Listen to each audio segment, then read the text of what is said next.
Ótimo, então, bem-vindos, bem-vindas.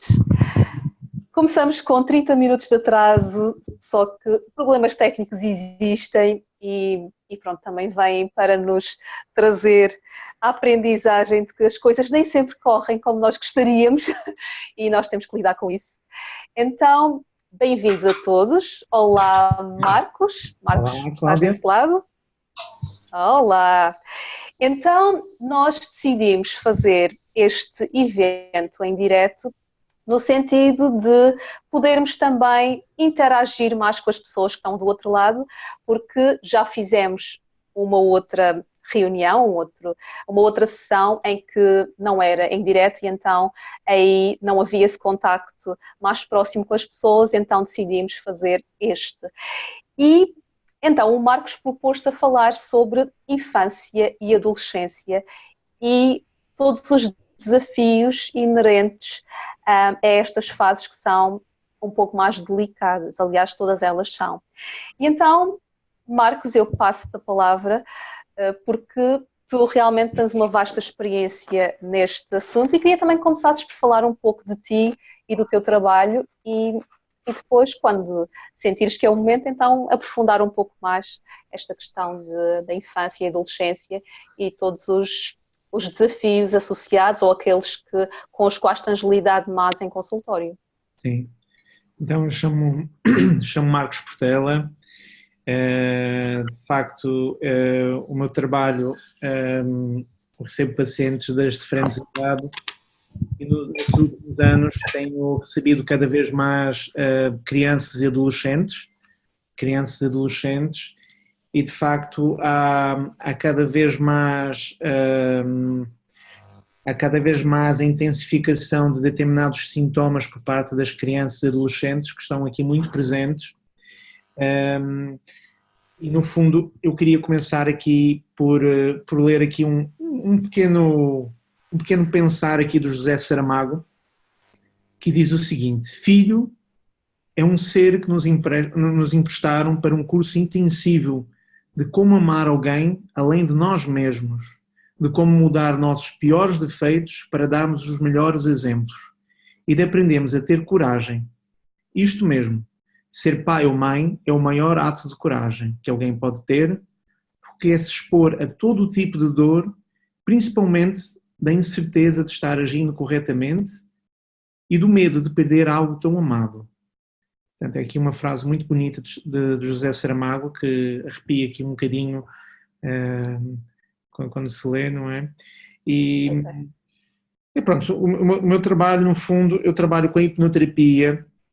A hipnoterapia tem como objetivo, assim, de uma forma muito rápida, tem como objetivo ajudar os pacientes, nesse caso das crianças e adolescentes, a acederem à causa-origem de tudo aquilo que foi uma crença, foi uma limitação, foi uma associação que faz com que essas crianças e adolescentes na fase atual, na fase presente, não consigam dar o melhor de si, ok?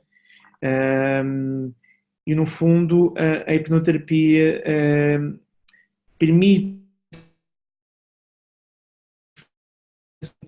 as crianças elas próprias irem ter e no fundo dar uma nova clareza, dar um novo significado a determinadas experiências que elas próprias não souberam devido à idade e devido à maturidade emocional no fundo, não é? E isso tudo para dizer que, no geral... Não, peço desculpa, eu estou a ingressar em dois lugares diferentes, portanto, podes Então, continuar. aquilo que eu recebo mais por parte das crianças e adolescentes tem a ver com a ansiedade, ok? Para nós compreendermos um bocadinho a ansiedade, que acontece também em nós adultos, a ansiedade tem como raiz o medo, ok? A ansiedade pode ser manifestada, no caso das crianças e adolescentes, como déficit de atenção, a hiperatividade, ok? Os maus resultados escolares também está muito associado por vezes à ansiedade, no fundo é o medo, e e é um pouco nesse tema que eu vou entrar pela ansiedade, não é? Obviamente que eu recebo crianças e adolescentes com situações de tristeza, muitos, inclusive com situações já de depressão e por aí adiante, mas a ansiedade tem sido aquelas experiências mais visíveis, não é? Mais visíveis. Eu não sei se é alguma questão que queiras aqui, enquanto moderadora, a Cláudia, dar, para que assim consiga ser o mais claro e o mais direto possível. Sim, realmente existem vários desafios e, como tu falaste, recebes várias situações em consultório, inclusive a questão da ansiedade, que acaba por ser transversal a várias dessas situações. Eu tenho aqui duas questões que me foram enviadas por mães e que, de alguma forma criam assim uma maior clareza em relação a esta situação. Então, a primeira que eu tenho é de uma mãe que tem um filho de 6 anos que começou a tornar-se um pouco agressivo. Sim. Isto verbal e fisicamente, particularmente na escola com os colegas. Inclusivamente ele chegou a bater na professora. E então, como as queixas têm sido recorrentes, esta mãe gostaria de saber como é que pode lidar com isto, de forma a fazê-la entender que existem regras e que existem coisas que são aceitáveis e que não são aceitáveis, e compreender a causa, a origem desta situação. Claro. É que, assim, dentro dessa informação que tu me deste, eu vou dar apenas possibilidades, não é? Possibilidades, porque no fundo, eu para ter, vamos assim dizer, um maior diagnóstico, eu teria que compreender a criança, teria que estar um bocadinho com a mãe também, para no fundo, porque o importante aqui é compreendermos como é que é o seio familiar desta criança, como é que ela cresceu, que experiências ou que desafios essa criança passou, não é? Dentro da relação com a mãe, com o pai, o que é que essa criança viu dentro da relação que a mãe tem com o pai e o pai tem com a mãe, e por aí adiante, não é? Portanto, temos que sempre pensar que uma criança, ela aprende, portanto, depois de nascer, ela aprende através de repetição, ela aprende através da observação tudo aquilo que acontece à sua volta. O que eu costumo, nesse caso em particular, aquilo que me surge logo é que se uma criança se expressa de forma agressiva, verbalmente, fisicamente, significa que essa criança certamente já passou pelo mesmo processo, ou seja, ele agora é agressor, isso implica que ele terá vivenciado também o papel de vítima, ok? Eu vou falar um bocadinho, trazendo alguns casos que me surgem agora. Por exemplo, já recebi crianças que não tiveram, por exemplo, em casa o espaço para poderem se expressar dentro daquilo que sentem e dentro e no fundo não têm esta segurança, essa necessidade de segurança e de proteção presente, não é? Porque o que temos que pensar é que uma criança de 6 anos vê um pai e uma mãe sempre como um gigante, não é? Eu me lembro uma vez que recebi um menino de 6 anos em que eu perguntei o que é que se estava a passar em casa e ele dizia, é que o meu pai, portanto, ele levantou-se da cadeira, ele esticou-se o máximo que podia para mostrar no olhar dele como é que ele via o pai. Portanto, ele via o pai como um gigante que, por mais que o pai batesse apenas suavemente na mão, para esse menino, não é? Um gigante bater. Estás-me a ouvir? Sim. Houve uma falha, mas consigo. Sim. Então, o que é que significa isso? Uma criança que não tem capacidade de expressar e sente certamente ansiedade, raiva, frustração, por vezes por não ter esse espaço saudável e amoroso em casa, a tendência desses meninos é encontrarem um outro ambiente em que possam expressar essa frustração, essa zanga, essa ansiedade. E o que acontece a maior parte das vezes, isso acontece na escola, não é? Pode acontecer com os irmãos, o irmão mais novo, não é? Mas muitas vezes o que acontece é na escola, porque na escola esse menino vê os seus colegas da mesma forma, não é? Da mesma forma. Então aí muitas vezes o que acontece é que a tendência desses meninos é expressar aquilo que não conseguem expressar em casa, expressando na escola e com os seus colegas, não é? Com os seus colegas.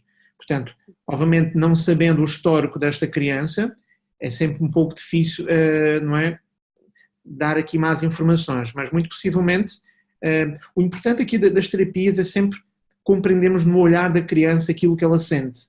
Porque muitas vezes para um pai e para uma mãe, um pai e uma mãe vêm através do seu olhar, através da sua história de vida, não é? Mas aquilo que uma mãe acha que é o melhor para esta criança poderá não estar a sentir isso como sendo o melhor para ela, não é? Então, o processo terapêutico, no fundo, o terapeuta é um mediador neutro que possibilita criar esse rapport, esta confiança com este paciente, com este menino, e através daí ser uma ponte para chegar aos pais e para dar essa informação aos pais. Porque certamente, na maior parte das vezes, os pais não fazem por mal. Os pais apenas expressam aquilo que sabem e aquilo que podem e, no fundo, aquilo que acham que é melhor, não é?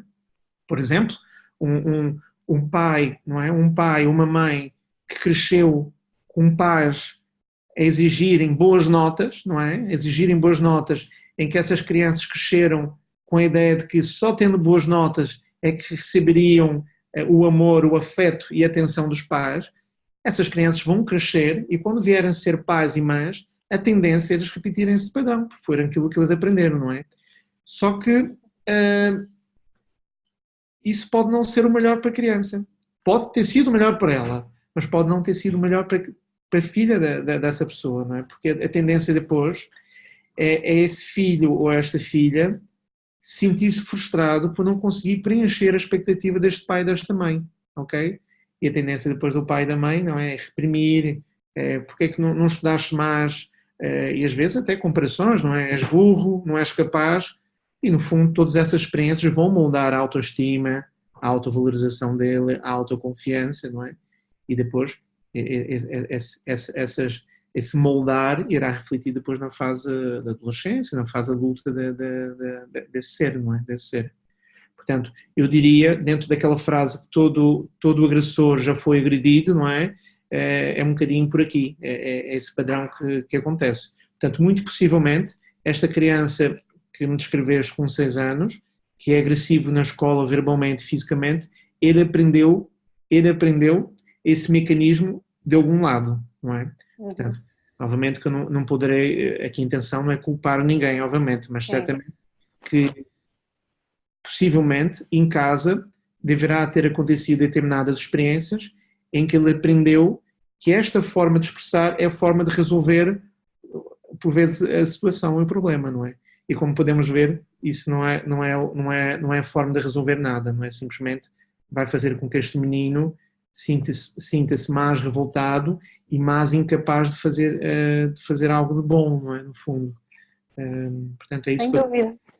Sim, sim, grata pela resposta, porque no fundo cada situação é uma situação, só que tu deixaste vários elementos de reflexão, porque aliás a criança também está integrada no meio e obviamente tem até as suas figuras de referência e são essas figuras de referência que depois vão ser aquilo que ela vai acabar por projetar de alguma maneira. E portanto, excelente, e assim a pessoa também que fez a pergunta depois pode assistir a este vídeo e obviamente refletir e provavelmente, se necessário então, também procurar ajuda, porque justamente a ajuda está disponível também para isso e para estas situações em que os pais também depois não conseguem lidar com estas situações da melhor forma, porque, claro, depois há ali um envolvimento emocional também e o não saber o que fazer e depois também não conseguir entender a causa, portanto tem aí vários elementos de reflexão. Uma outra questão que também tenho é em relação a pais divorciados, porque o que acontece é que às vezes há o pai ou a mãe, aqui não interessa quem é que o faz, só que não há uma estrutura, ou seja, a criança sente como se tivesse em algo, numa estrutura que é instável. Não há uma estabilidade, um diz uma coisa, o outro diz a outra, um permite, o outro não permite, e depois há todo um conjunto de coisas contraditórias e de informações contraditórias que depois são difíceis de que a criança entenda o que é que pode e o que é que não pode fazer, o que é que deve, o que é aceitável, o que não é. Então, eu pedia-te para falares um pouco dessa situação. Eu sei que é muito geral, só que com certeza que há aqui algumas coisas que têm que também ser aprendidas e Claro, claro. analisadas. Sim. Então é assim, o que temos que pensar é que uma criança tem um pai e uma mãe. Isso significa que ele é 50% pai e 50% mãe, não é? Quando há um divórcio, o que acontece no geral, dependendo de como é que esse divórcio acontece, não é? Mas no geral, e dentro da experiência que tenho tido, é que há uma ruptura interna dentro dessa criança. Vai depender muito da idade que ela tem, do amadurecimento emocional, certamente, mas no geral o que acontece é que há uma ruptura interna por parte desta criança, em que muitas vezes esta criança, por vezes, não quer tomar partido da parte do pai e da mãe, porque há uma sensação de gostar mais de um do que o outro, e muitas vezes a criança não quer assumir esse partido, então é uma criança que entra num processo de grande confusão interna e confusão emocional interna, não é? Então aqui as dicas que eu dou é por parte de pais que estão em processos de divórcio, é sempre dentro da idade que o filho tem, certamente, ser o mais claro e transparente possível. Não digo no sentido de justificar o porquê do divórcio, mas sim poder haver um encontro em que este pai e esta mãe possam estar de frente deste filho ou desses filhos e poder explicar, não é, de uma forma simples a esses filhos, por exemplo, que há muitos casos, não é, que dizem, olha, o pai e a mãe já não se gostam, no sentido de viverem juntos, mas continuamos a ser amigos, não é? E saber que, apesar de vivermos em casas diferentes, nós vamos continuar a dar todo esse amor que sempre demos até então, não é? Portanto, quando os pais se permitem comunicar, portanto, o comunicar implica falar e ouvir também, não é? Portanto, o escutar, porque é muito importante não só enviar informação para os filhos, é importante os filhos terem um espaço saudável para poderem também se expressar dentro daquilo que estão a sentir, ok? E se esses filhos chorarem, é importante que os pais não interrompam este processo de expressão emocional, porque nós temos que imaginar que uma criança, como todos nós, temos um copo interno que vai acumulando emoções, não é? Toda vez que interrompemos a possibilidade de uma criança expressar emocionalmente, nós estamos a interromper o esvaziar deste copo, ok? Então é sempre importante, quando a criança se expressa emocionalmente, é importante o pai estar presente, ou a mãe, suster este processo e permitir que a criança possa expressar aquele sentimento ou aquelas emoções todas que estão dentro, não é?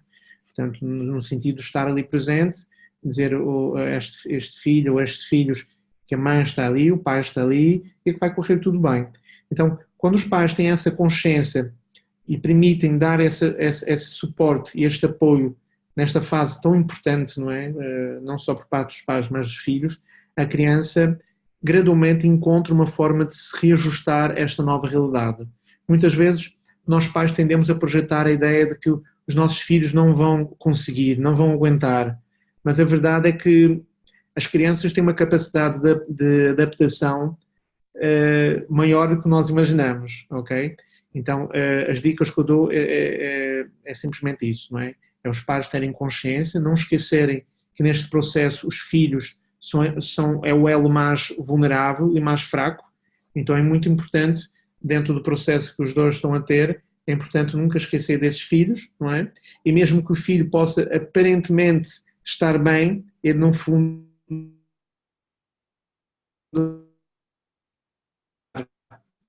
está bem, ou aparentemente está bem, mas lá dentro, certamente, há uma quantidade de emoções que estão a decorrer dentro dessa criança ou dessas crianças, então é muito importante aqui os pais, não é? Dentro daquilo que puderem, dar esse suporte, este apoio e, mais uma vez, haver uma comunicação dos pais para o filho ou para os filhos e vice-versa. Isso é muito importante, tá bom? Isso é uma coisa muito... Sim, sim, exatamente. Aliás, a comunicação é sempre ótimo para também entender o lado do outro e para também que o outro entenda o nosso lado, porque senão há essa comunicação e partir-se do pressuposto que sabemos o que é que o outro está a experienciar e que vai adivinhar aquilo que estamos a pensar, realmente acaba por ser algo que não funciona. Uhum. Então, comunicação é sempre extremamente importante e, uma vez mais, deixaste aí vários elementos para reflexão e Uma, claro, uma das questões que podem ser feitas, que são, eu costumo dizer que, inclusive hoje, né, numa das questões das consultas que dei a um pré-adolescente, eu tive a mostrar a mãe formas de poder chegar de uma forma mais íntima e mais profunda com esse filho. Uma das questões que abre todas as portas, não é? É uma questão que abre de fundo todas as portas, é sempre perguntar a este filho do que é que ele precisa. Filho, do que é que tu necessitas neste momento ou do que é que precisas nesse momento para, não é? E permitir, quando se lança essa questão, permitir e dar espaço, respeitando o ritmo desta criança, para que ele possa expressar. Possivelmente ele vai dizer, mãe, eu sinto-me triste e eu preciso de um abraço, ou eu preciso de um carinho, ou eu preciso ver-te feliz, não é? Portanto, é uma questão sempre muito que não traz não traz julgamento, não traz crítica, não traz pressão, não é? Portanto, é uma questão que é neutra e que permite, assim, criar esta empatia que por vezes é necessário para que haja essa conexão mais confiante, não é? Portanto, o que é que necessitas neste momento, não é? O que é que precisas nesse momento para não é? Uma mãe e um pai. O que é que necessitas nesse momento para não estás assim, não é? Então aí cria-se o espaço e vamos deixar que esse filho ou essa filha ou esses filhos possam expressar, não é? Como resposta aquilo que necessitam, ok? Isso é uma questão importante. sim, realmente é uma excelente questão e que vale tanto para a infância como também para a adolescência. E quando estavas a falar, eu estava a pensar na questão, porque na infância realmente as crianças costumam ser mais genuínas e costumam expressar-se de uma forma mais pura e sem filtros. Na adolescência, o que acaba por acontecer é que os filhos acabam por barrar um pouco os pais e não querem muito diálogo e até acaba por haver aquela até revolta interna quando o pai ou a Sim. mãe diz alguma coisa.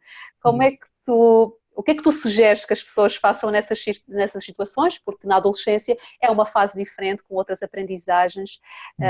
Qual é a tua sugestão nesse sentido? Aqui a sugestão é um bocadinho respeitar também esta fase, como bem disseste, essa fase da adolescência que tem não só a nível científico toda uma quantidade de hormonas, não é?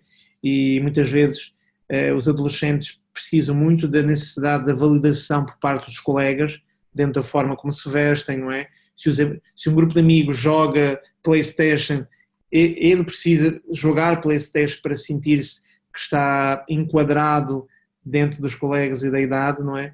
E de facto a adolescência, como bem disseste, mais do que a infância, é uma fase bastante complexa, não é? E eu penso que aqui o mais importante, um pouco dentro daquilo que falei, é primeiro haver um respeito. É importante criar também aqui determinadas balizas, porque muitas vezes os pais, por vezes, para não se chatearem, têm a tendência de abrir mãos a tudo aquilo que os adolescentes pedem e muitas vezes isso não é necessariamente a coisa mais saudável, entende? Entendes, Cláudia? Então aqui, pronto, de uma forma geral, eu diria que seria importante continuar a ver esta confiança, esta capacidade de haver a comunicação, quando este adolescente precisa ter o seu espaço, porque precisa estar ali, precisa estar com os amigos, é importante os pais respeitarem isso, porque isso irá criar autonomia, irá criar uma maior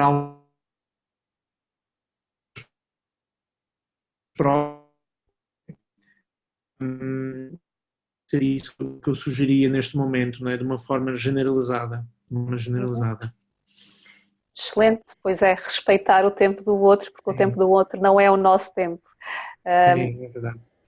Aliás, eu também, já temos aqui mais duas pessoas que também estão a participar, e então eu perguntava também se têm alguma questão, Carolina, Karina, se têm alguma questão, alguma coisa que queiram dizer. Eu sei que têm o vosso microfone fechado, portanto, se quiserem dizer alguma coisa, podem abri-lo. E, enfim, estamos aqui. Enquanto não há nenhuma questão, eu posso falar um bocadinho aqui sobre a ansiedade, que é um tema muito Ótimo. interessante e muito presente cada vez mais. E muitas vezes quando recebo crianças e adolescentes que vêm com um grau de ansiedade, vamos assim dizer, excessivo, não é? Uma das coisas que faço nas consultas é convidar sempre os seus progenitores, não é? A estarem presentes nos primeiros 15, 20 minutos da consulta. Peço desculpa. Sim, podes continuar. Okay.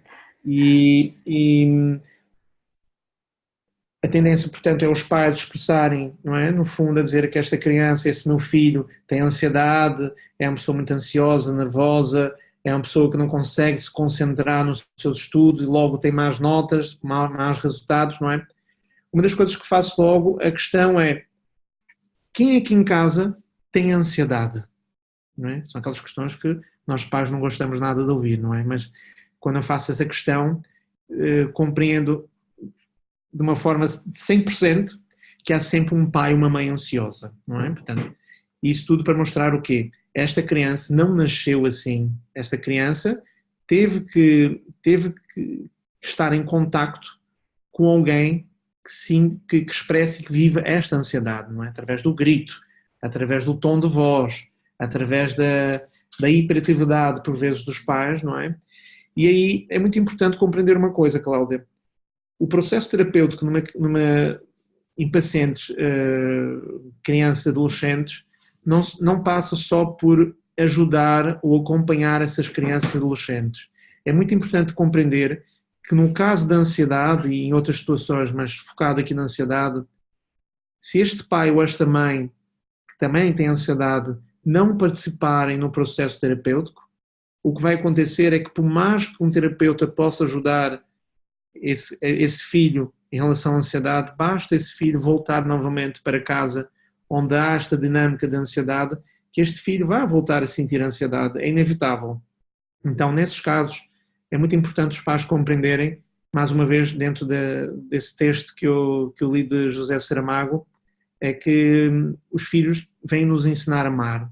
E o amar não é só dar tudo aquilo que nós catalogamos como coisas agradáveis. Os filhos também vêm pôr em causa uma quantidade de padrões e uma quantidade de emoções que nós pais trazemos dentro de nós, e essas crianças dão-nos essa oportunidade para pararmos também enquanto pais e olharmos para ver o que é que se está a passar aqui dentro de nós, não é? Portanto, eu me percebo que muitas vezes não é a criança que precisa de ser terapeutizada, muitas vezes é este pai ou esta mãe, ou até mesmo os dois, precisam fazer essas consultas, essas sessões para trabalhar, nesse caso, a ansiedade.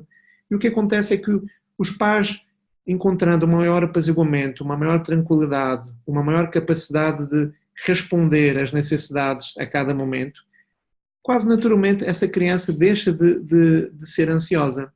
Eu costumo dizer que a criança é a consequência de tudo aquilo que está bem e tudo aquilo que não está bem em casa. Entende? Portanto, se a criança está equilibrada, está sustentada, ótimo, é porque a dinâmica em casa está boa, está saudável. Mas se essa criança começa a expressar comportamentos de agressividade, de ansiedade e por aí diante, esta criança é apenas um indicador de que algo não está bem em casa, na dinâmica da casa. Então aí é inevitável convidar para que um dos progenitores ou os dois possam fazer parte do processo. Isso é inevitável.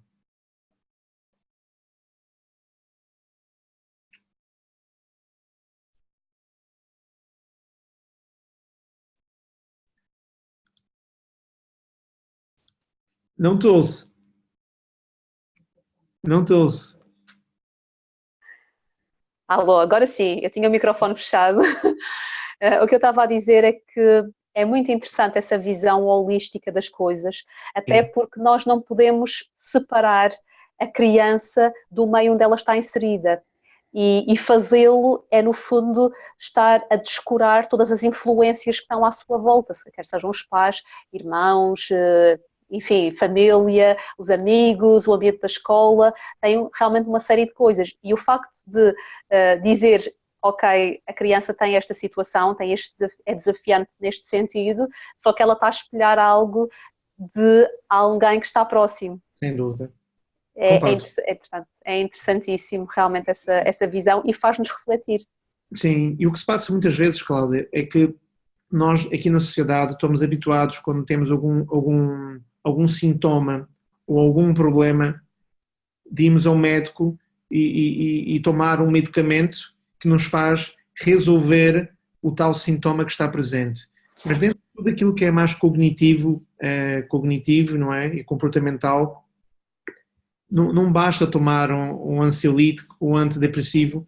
De facto, isso ajuda em muitos casos a aliviar os sintomas, mas isso não resolve nada. Portanto, aqui é preciso haver uma dinâmica diferente, em que tanto essas crianças e adolescentes como os pais precisam assumir a possibilidade de mudar uma equação que está aí presente, que traz um resultado, o resultado é este filho que tem esses sintomas ou esses indicadores.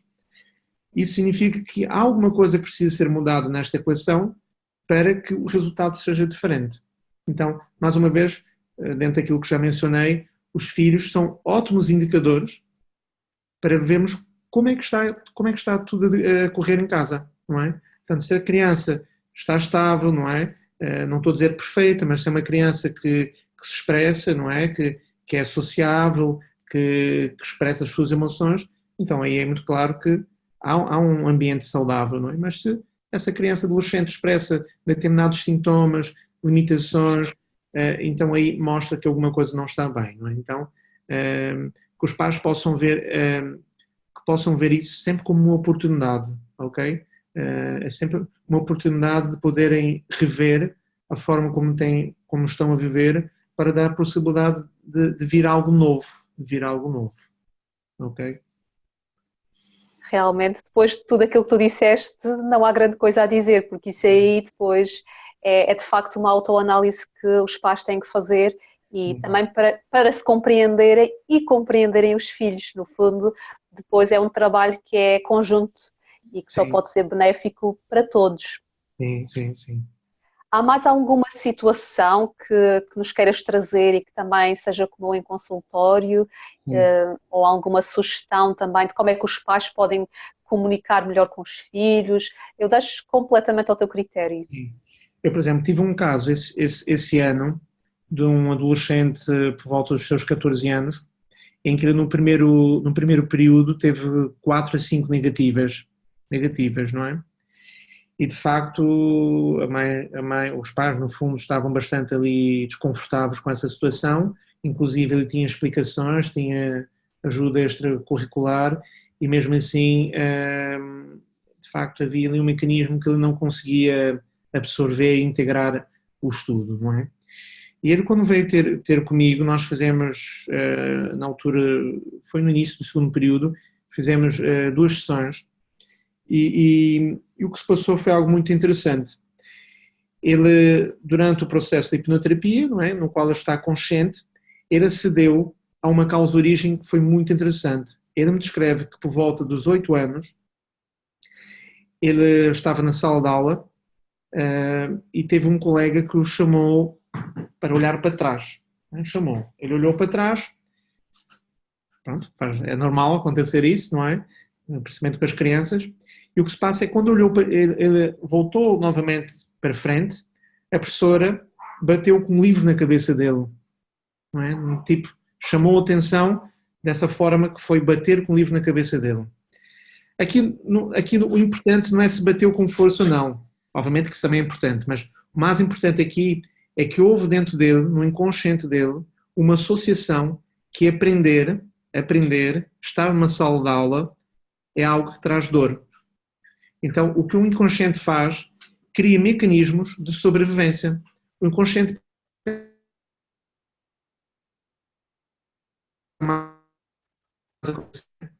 e no caso dele foi isso. Ele criou ali um déficit de atenção, não é? Um desligamento, que fez com que tudo aquilo que estivesse enquadrado ou associado com o ensino e escola, ele não conseguia integrar nada. Não é? Foi muito interessante. Então aí fizemos um trabalho, não é? No fundo, de libertar essas emoções, esse susto que ele teve, e dar uma ressignificância, nós chamamos isso, ressignificância. E a verdade é que depois eu recebi no final do segundo período Ele passou de 4, 5 negativas para uma.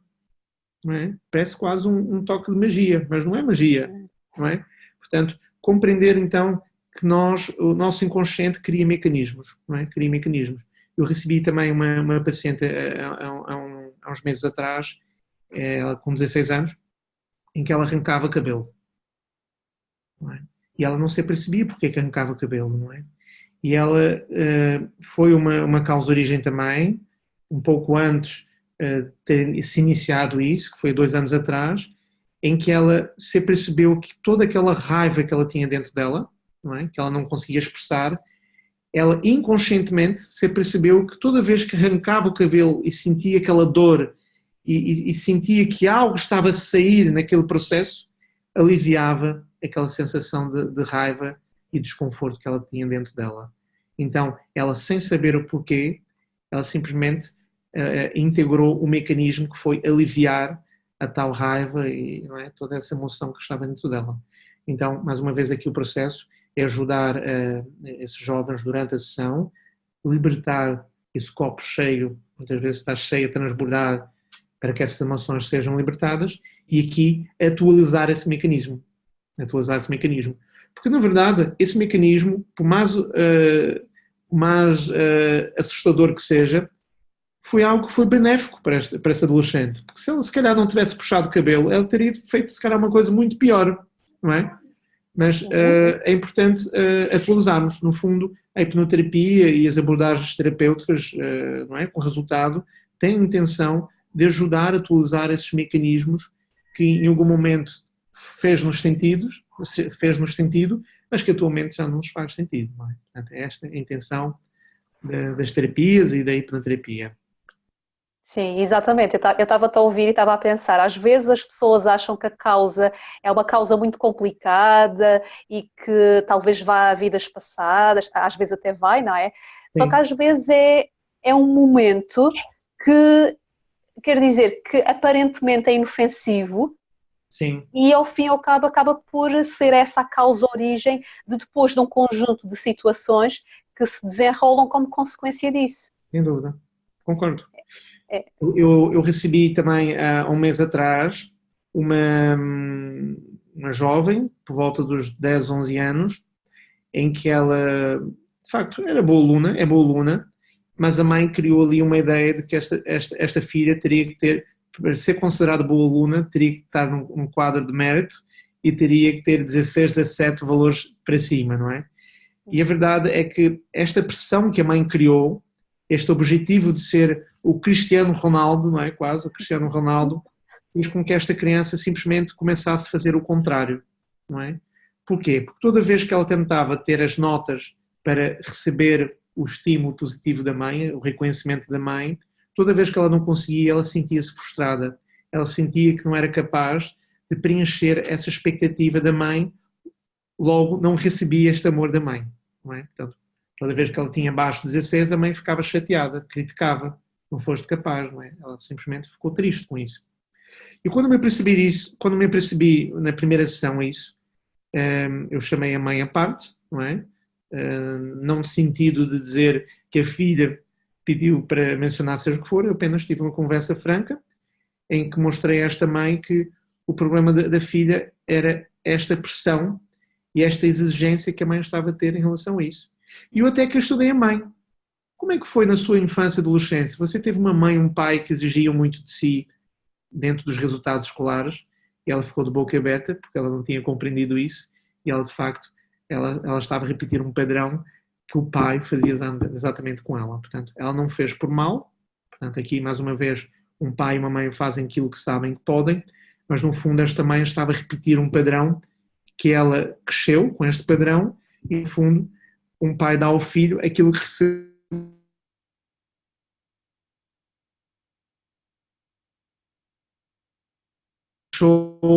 de criar esta pressão, de criar essa exigência, ela simplesmente começou naturalmente a ter essas notas, mas agora não para receber este amor da mãe, mas simplesmente porque ela sentiu esta confiança e esta não pressão por parte deste progenitor, não é?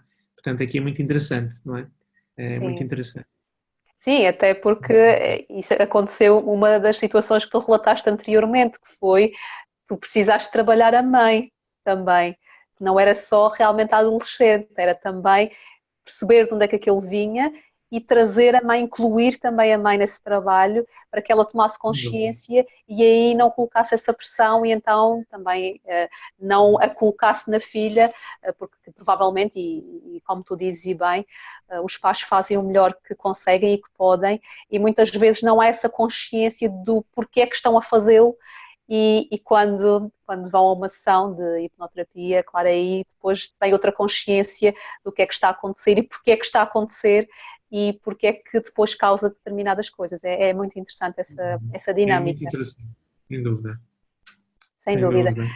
Já agora, bem-vinda, Sónia. A Sónia também entrou agora há pouco. Bem-vinda.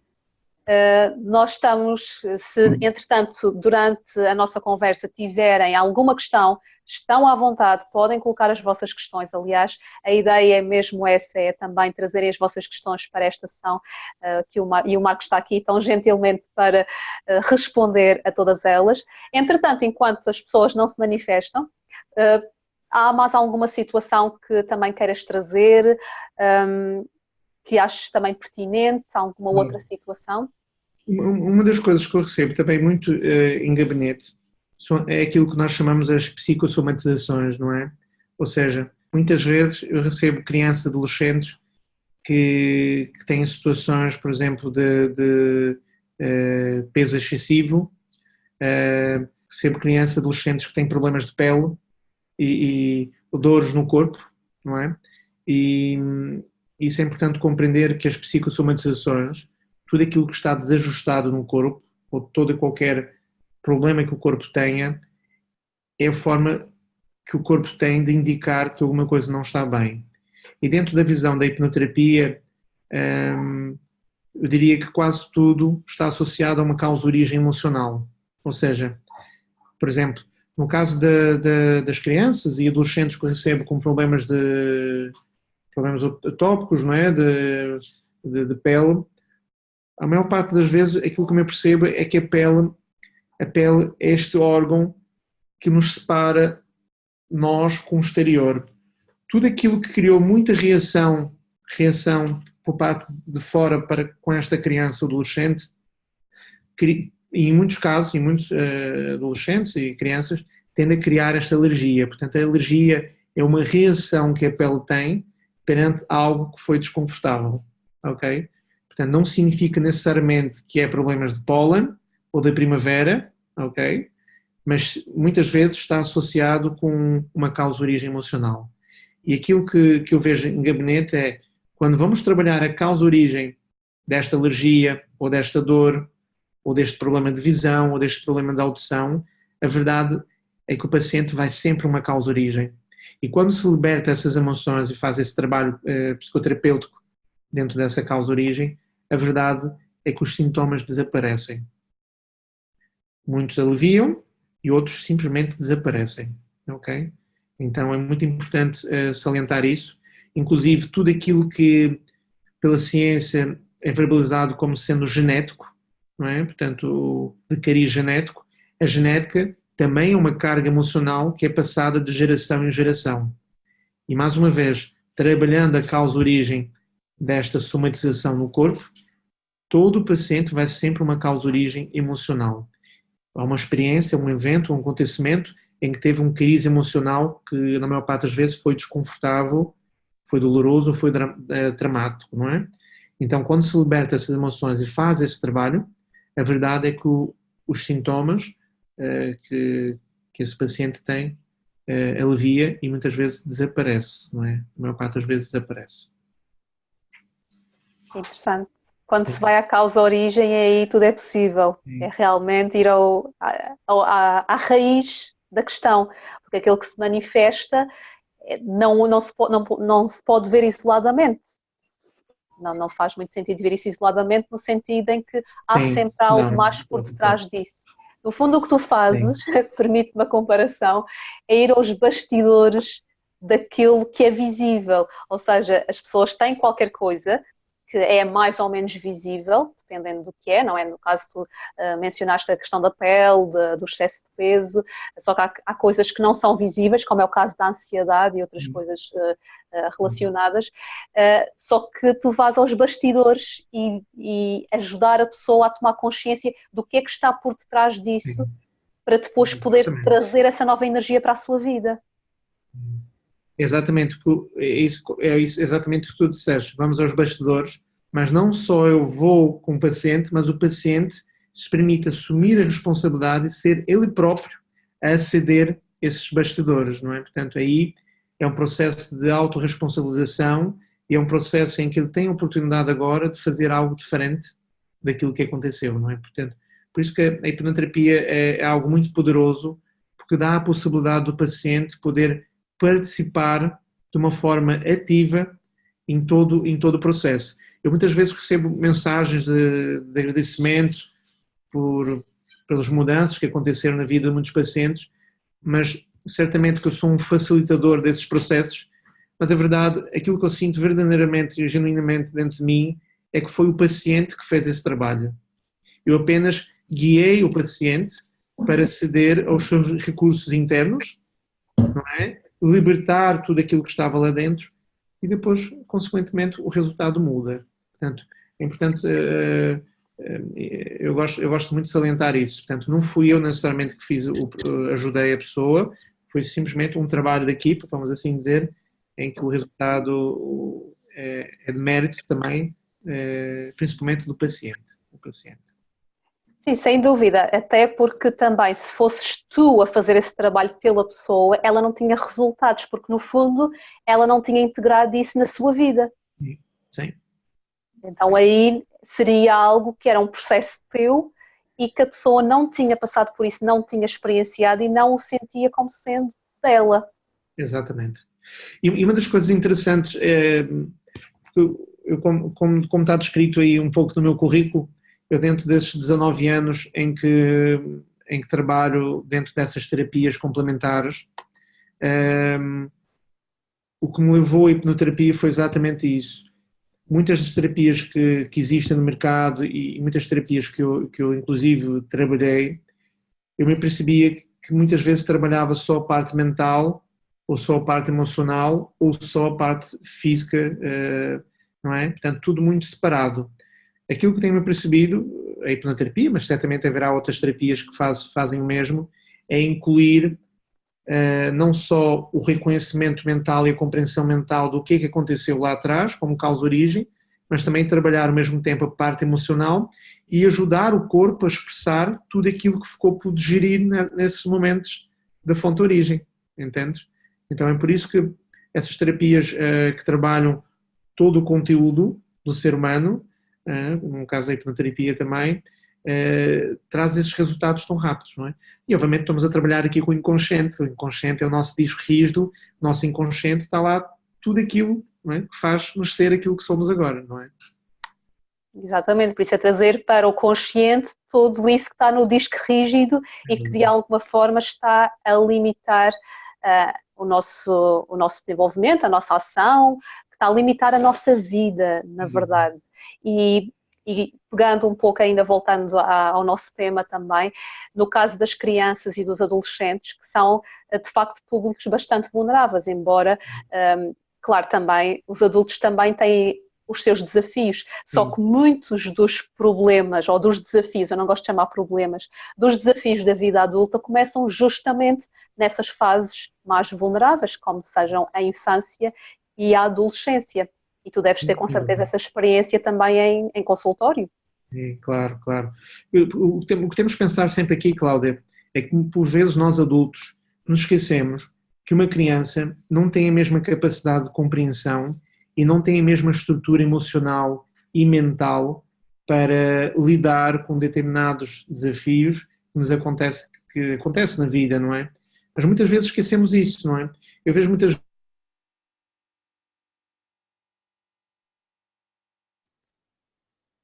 vezes a quererem que eles sejam o Cristiano Ronaldo, não é? Quase o Cristiano Ronaldo. E de facto, aqui é importante respeitarmos, não é? Respeitarmos aqui permitimos que a criança possa expressar esta inocência. O importante aqui não é só o marcar golos, não é? Aqui é a possibilidade de desfrutar o jogo, desfrutar o momento e lembrar que uma criança não tem a mesma estrutura emocional que um adulto, não é? Isso é muito importante para nós pais, nunca esquecemos disso, não é? Porque se achamos que os nossos filhos já são adultos, as coisas não vão correr bem, não é? Não vão correr bem. Então é importante nós lembrarmos disso. Isso é muito importante. Sim, e é uma aprendizagem tanto dos filhos como também dos pais. Portanto, isto vai nos dois sentidos e quanto mais conscientes também tiverem neste processo, melhor é para todos, certamente. Então já temos mais pessoas aqui também a participar nesta sessão, o que é ótimo. Se alguém tiver alguma questão, por favor coloque, o Marco está cá. Tenho aqui uma questão da Karina. A partir de que idade é que uma criança está capaz de participar numa sessão? Eu perdi a pergunta. Ela apareceu e desapareceu. Não sei se alguém consegue ver. Eu vejo aqui, a partir de que idade é que uma criança está capaz de participar numa sessão de hipnoterapia? Pronto, ótimo. É uma excelente questão. Sim. É uma excelente questão. Eu já recebi a partir dos 4, 5 anos, mas aqui o mais importante, para além da idade, é a maturidade emocional, não é? Porque uma criança de 6 anos, uma criança poderá ter uma maturidade maior, não é? Mais desenvolvida do que uma outra criança de 6 anos, não é? Então aqui a única forma de saber é de facto receber este paciente, esta criança, e depois nos apercebemos ali, o terapeuta se aperceber se esta criança está apta, vamos assim dizer, de poder estar ali, ter uma conversa e no fundo a intenção do terapeuta é chegar e criar esta empatia, não é? Esta empatia com as crianças. Mas eu normalmente recebo por volta dos 5, 6 anos. Dos 5, 6 anos já se consegue trabalhar. E as crianças, no geral, e os adolescentes trabalham de uma forma muito rápida a nível terapêutico. Possivelmente por não terem tanta bagagem, não terem tanta bagagem de vida, faz com que eles trabalhem de uma forma muito, muito rápida durante as sessões, não é? Portanto, resumindo, concluindo, eu recebo a partir dos 5, 6 anos, mas mais uma vez vai depender muito do amadurecimento emocional que esta criança tenha. Sim, e a Karina também deixou aqui a pergunta que eu estava a pensar, nós estamos em sintonia, que é se os pais estão presentes na sessão. Okay. Então o que eu faço é o seguinte, dentro das crianças e adolescentes, eu convido sempre, principalmente as crianças também, porque as crianças muitas vezes vêm porque os pais querem que eles venham, portanto, às vezes não há uma opção dessa criança de querer vir por elas próprias, não é? Então, a tendência muitas vezes é as crianças sentirem-se inicialmente desconfortáveis por estarem de frente com uma pessoa que nunca viu, não é? Um terapeuta, e então aí eu sempre convido o pai ou a mãe ou os dois a participarem, estarem ali durante 15, 20 minutos, em que iremos conversar, iremos falar sobre o tema e o que é que se tem passado ao longo de toda essa dinâmica desta criança. E quando eu me percebo que esta criança já está mais confortável, porque o meu objetivo enquanto terapeuta é dar voz a esta criança, é ajudá-lo sem receio a poder expressar aquilo que está a sentir, não é? Quando eu me percebo que esta criança está à vontade, está mais confortável, então a partir daí eu pergunto à criança se é possível, não é? Estarmos só eu e a criança juntos, não é? E a criança diz que sim, não é? Portanto, a partir do momento que há esta empatia e há este maior conforto por parte da criança, elas naturalmente, passados esses 15, 20 minutos, permitem estar com o terapeuta. Em relação aos adolescentes, eu também convido os pais a participarem, e é um pouco mesmo, não é? Portanto, sendo que os adolescentes, pronto, já tendo uma maior maturidade,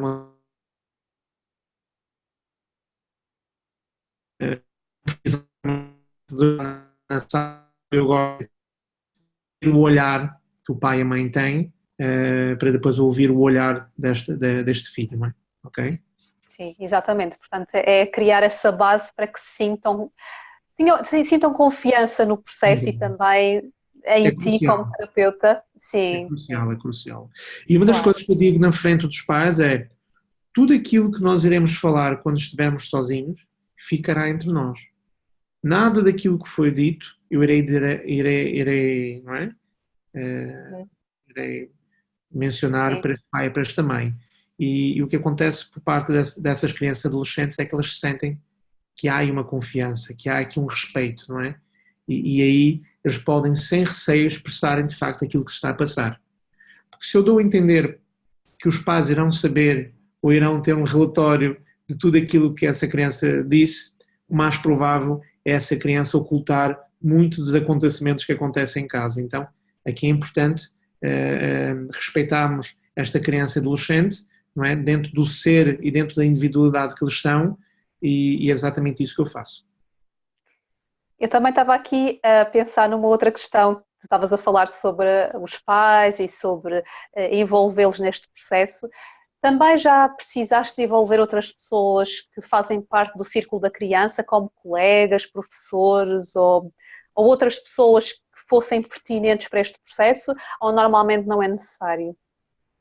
Vai depender um bocadinho dentro da anamnese e daquilo que ocorre na primeira sessão.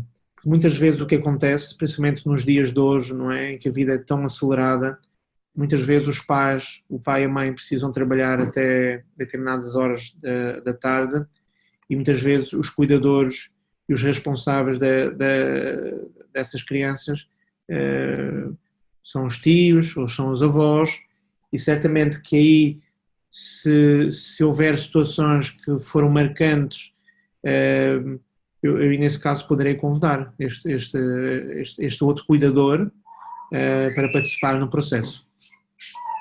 Ótimo. Então Mas aí, pronto. normalmente, mas normalmente não é isso que acontece. Normalmente, na minha experiência, trabalho só com o pai e com a mãe. Okay. Certíssimo, porque pronto, aí depois é como dizes, depois vai depender de cada caso e do quão importante é envolver essa outra pessoa, que pode ou não ser o Sim, pai e a mãe, embora normalmente sejam eles que estejam mais sim, próximos da criança e, portanto, aí sim, também podem participar e também porque precisarão de entender também o que é que se passa para poderem também ser ativos no sem dúvida. processo. Muito bem, é isso mesmo, Cláudio. Certíssimo, então eu volto outra vez a perguntar se alguém tem alguma questão. Podem fazer como a Karina também, podem escrever se não quiserem falar. Eu sei que há pessoas que não gostam de falar, então têm sempre a possibilidade. Estejam à vontade para fazer qualquer questão. Sim, Eu estou aqui sim, para responder dentro da minha experiência, não é? Da minha experiência diária. Tenho o maior exatamente. Sim, prazer. e se por acaso depois desta sessão, ou mesmo para quem não está a ver agora, porque depois este vídeo também será publicado e outras pessoas irão ver, podem sempre enviar a vossa questão ou deixar o vosso comentário no vídeo. Eu tenho a certeza que o Marcos terá todo o gosto em responder e dentro da sua experiência, porque, claro, sempre tendo em conta que cada caso é um caso e que para compreender na íntegra a situação é realmente preciso também fazer um trabalho um pouco mais profundo, só que, claro, alguma orientação às vezes também ajuda bastante. Então, se ninguém tem mais nenhuma questão, eu não sei se há mais alguma coisa que queiras abordar, Marcos, ou então deixamos para uma outra sessão. Há tanta Talvez coisa, até há tanta depois, coisa para ser dita, há tanta coisa para ser dita. O que eu sugiro é que se houvesse uma oportunidade futura, quem sabe, é o que eu sugiro, não é? De escolhermos dentro da infância, adolescência ou mesmo na fase adulta algum tema específico para que todos os participantes que se sintam identificados com esse tema ou com este assunto, no fundo, possam participar, porque aí conseguirei, no fundo, ser mais incisivo, mais cirúrgico dentro pronto, deste tema em particular, não é? Porque, de facto, isso da infância e adolescência, há tantos sintomas, não é? Há tantos diagnósticos,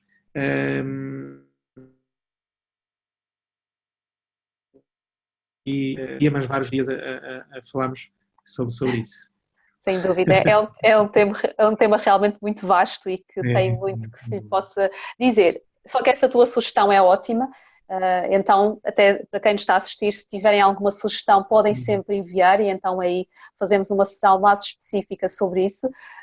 Vamos novamente tentar no Facebook, vamos tentar ver se desta vez não existem problemas técnicos, porque já estavam várias pessoas realmente a assistir. E infelizmente perdemos porque nem todas as pessoas percebem como é que este sistema do Zoom funciona, só que aí depois tentamos numa outra sessão. Eu agradeço imenso, Marcos, pela tua disponibilidade de estares aqui, de falares da tua experiência e de trazeres mais consciência sobre estes temas. E é assim, no fundo tu estás a falar sobre adolescência e infância, só que isto depois é transversal a todas as outras áreas. Entender, de facto, a causa-origem que está por detrás daquilo que é, entre aspas, mais visível, é extremamente importante. E é um processo que é necessário para que nós tenhamos a possibilidade de sair desse conjunto de mecanismos de defesa que fomos criando ao longo do tempo e aprendamos a viver plenamente. É muito interessante estás a dizer, Cláudia, porque, na verdade, mesmo quando eu recebo os pacientes adultos, não é, das diferentes idades, eu recebo até 80 anos de idade, não é? Quando esses pacientes adultos vão trabalhar a sua causa-origem, não há ninguém que não vá visitar a sua infância e adolescência, os acontecimentos que foram mais marcantes dentro desta fase da infância e adolescência. Então, no fundo, o trabalho da hipnoterapia trabalha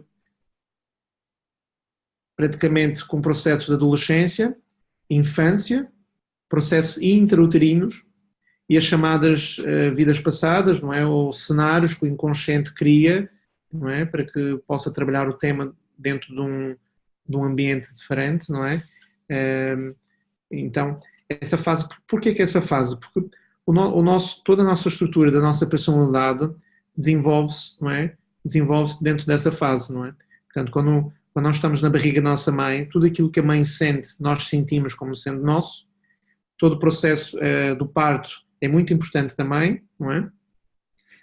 E depois toda a fase da infância e adolescência irá moldar a personalidade deste indivíduo, não é? E depois a fase adulta será como é que este indivíduo vê a realidade através de toda essa experiência que vivenciou nessa fase de desenvolvimento, entendes? Então, não há uma infância e adolescência completamente feliz, isso é impossível, não é? Mas o importante aqui é mostrar que o processo da hipnoterapia leva, todos os pacientes vão sempre a essas experiências, não é? Muito raramente há pacientes que vão numa fase, não é, que vêm trabalhar, por exemplo, a tristeza e vão visitar uma experiência de 30 anos. Isso é muito raro acontecer. O inconsciente do paciente leva sempre a essas primeiras experiências, que foram as experiências mais marcantes, não é? Dentro desse processo. É isso que eu queria também dizer. Certo, ótimo. Realmente é bom ter essa percepção também do quão importante é essa fase da infância e o quanto isso nos marca e depois nós levamos essa criança ou essas crianças, porque acabam por ser um conjunto de crianças que estão feridas e que de alguma maneira integraram isso em si e levam para a vida adulta, sem haver essa desconstrução. E felizmente, sim, diz. Eu costumo dizer, por exemplo, se eu recebo um paciente de 40 anos, por exemplo, 40 anos, o que eu costumo explicar é: você tem 40 anos, isso significa que você é um somatório de todas essas versões que você foi um dia, não é? Dentro de si, dentro do seu inconsciente, você tem várias versões, desde que você esteve na barriga da sua mãe até este momento, não é? Essa tristeza, por exemplo, que você está a sentir, ou este sintoma que sente no seu peito, por exemplo, isso significa que há uma versão sua, ou há outras versões suas, que sentiram essa tristeza, não é? E, no fundo, a hipnoterapia, no fundo, assim, de uma forma muito rápida, é permitir que o adulto, que é agora de 40 anos, por exemplo, possa ir dar o apoio e a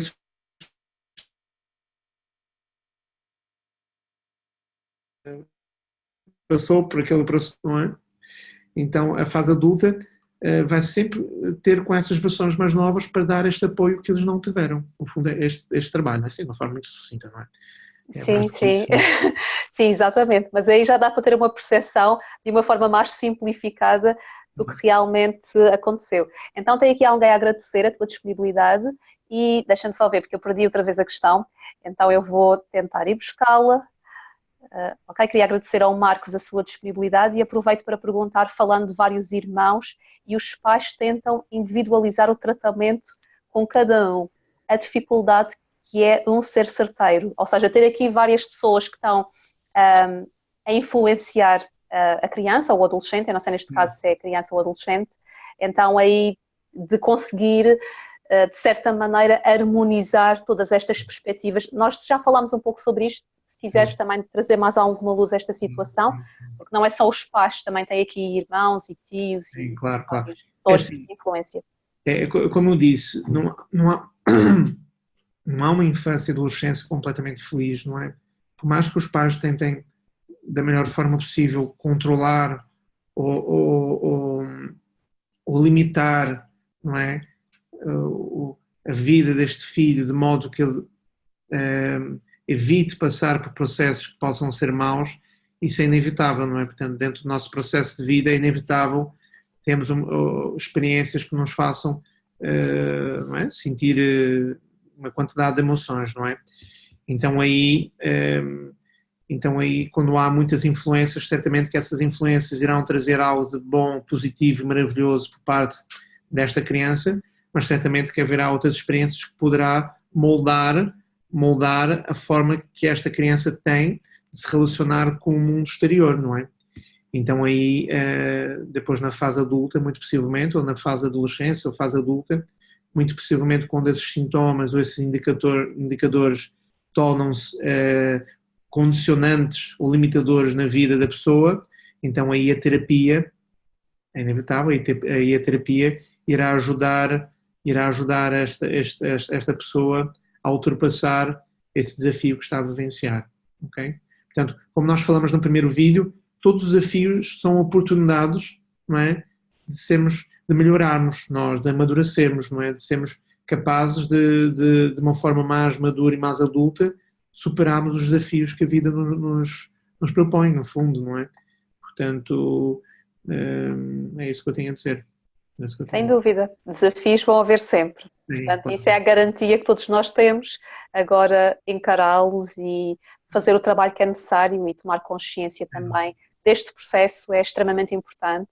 E quando precisamos de ajuda, porque às vezes há essa necessidade, as pessoas precisam realmente de ter alguém que possa facilitar este processo e como tu disseste e bem, tu facilitas, tu não fazes o trabalho pela pessoa e que é importante também ter esta consciência.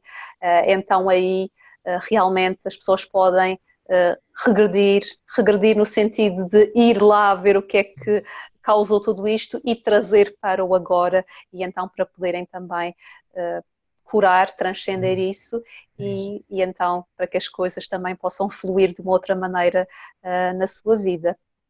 Então, olha, eu da minha parte acho que as perguntas estão feitas, não sei se mais alguém tem alguma pergunta, aproveitem aqui este momento, nós estamos quase a encerrar então esta sessão, que já vai um pouco longa, já vai talvez 1 hora e tal, e como tu disseste, Marcos, e bem, este é um tema muito vasto, portanto, muita coisa nós poderíamos falar, nós podíamos estar aqui quase um dia a falar sobre situações desafiantes na infância, adolescência e também que depois são transportadas para a vida adulta, só que depois nós combinamos então com mais calma uma sessão mais específica e portanto se tiverem sugestões em relação a temas, enviem, serão muito bem-vindos e claro, e uma vez mais agradecer a tua disponibilidade, Marcos, estares cá e de poderes partilhar a tua experiência, o teu conhecimento é muito importante e para mim é um privilégio poder ter-te a bordo desta experiência. Muito grato, Cláudia. Gostei muito, espero ter ajudado ou esclarecido todos os participantes, todos aqueles que irão posteriormente também ver o vídeo e se tiverem alguma dúvida, não hesitem